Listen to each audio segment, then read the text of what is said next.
So certain actions, if they are done whilst fasting, they will not break the fast, but they are makrooh. And that's what I want to go through with you now, inshallah, is those actions that require nothing, yet they are makrooh.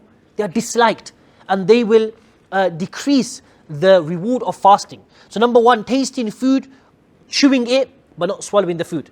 Just tasting the food. Yes? This is makrooh whilst fasting. Someone chewing gum.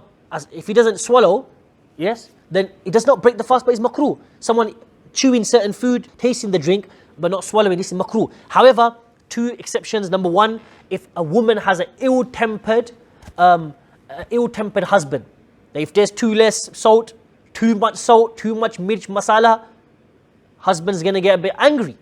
So the woman is allowed to taste only a bit and to spit it out, just to make sure there's no problems at home. Subhanallah. But at the same time, a point for the husbands, they should be a bit lenient on the women, which I will explain later on. They should be a bit lenient on the women, which are they're fasting and they have to do this. So be a bit lenient, let them off all the time, but in Ramadan be a bit soft on them. And number two is chef. If a chef, if he does not cook certain food and he's not, on a certain level, subhanallah, he might or she might lose their job.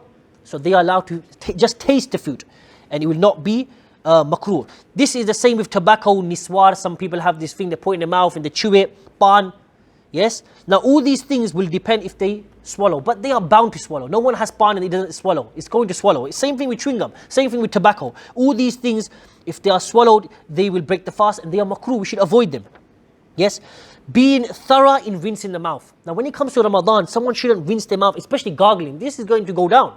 So anything which makes a possibility of the water or food going down, and this will happen when someone is thorough when it comes to rinsing the mouth or gargling the mouth, this will also become makrooh because water might go down the throat. Intentionally gathering saliva and then swallowing it out of thirst. This is makrooh, we should avoid it. Delaying the suhoor to such a time, to such an extent that he has now doubt in the remaining of the night.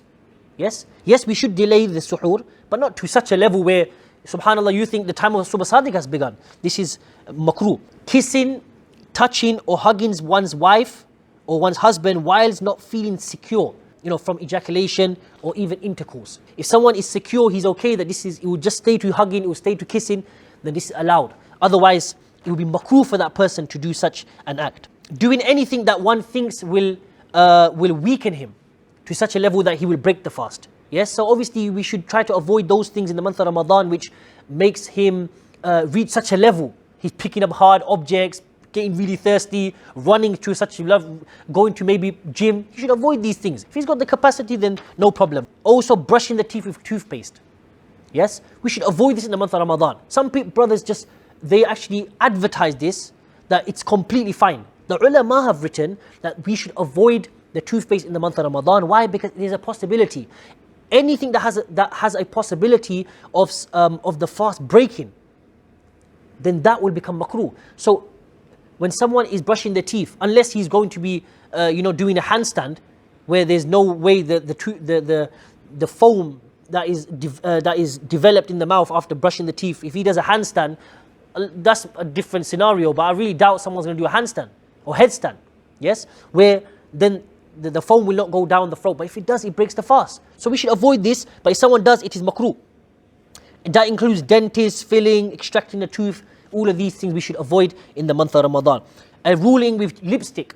Certain women will apply lipstick. Now the lipstick, you have to be careful. If there is a risk that goes down the throat, this will also become makrooh.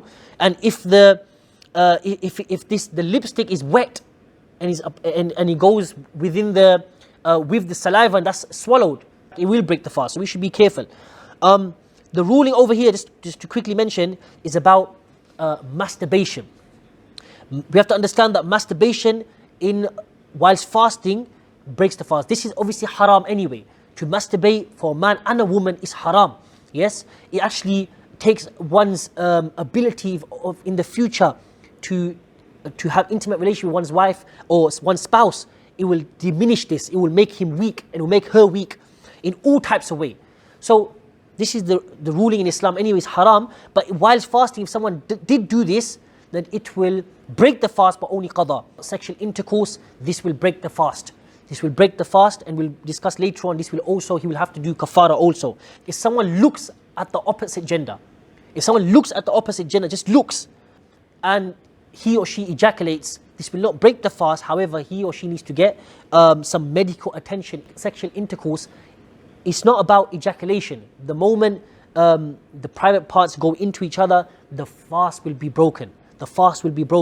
But if this does not take place, however, as long as sperm does not come out, if the fluid which comes before sperm, which is known in Arabic as madhi, sperm in Arabic is money, but its madhi is if it comes out before, when for example during foreplay, this will not break the fast. This will not break the fast, but you will have to do wudu